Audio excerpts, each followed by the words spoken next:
Hey everyone, today I'm going to show you how to create a PayPal account in the USA.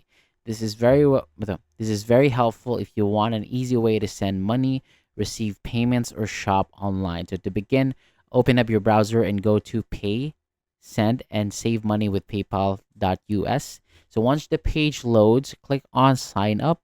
So after that, choose the type of account that you want. If you need an account for business use, select business. If it's just for personal use, choose personal, then click get started. And before moving on, make sure the country at the top is set to the United States. Then enter your email address and continue to the next step. So after that, type in your phone number and confirm it using the code sent to your phone. You can also do this through PayPal mobile app if that's easier. Next, create your password, fill out your personal details, and continue. Then add your address. So in many cases, PayPal may suggest your address automatically, but you can still enter it manually if needed. So once everything is correct or looks correct, agree to the terms and then create your account. So after your account is set up, PayPal may ask you to add a payment method. You can link your card right away if you want or skip the step for now.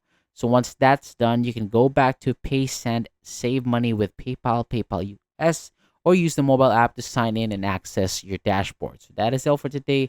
Thank you so much for watching. For more videos like this, hit the subscribe button below and I'll see you on the next video.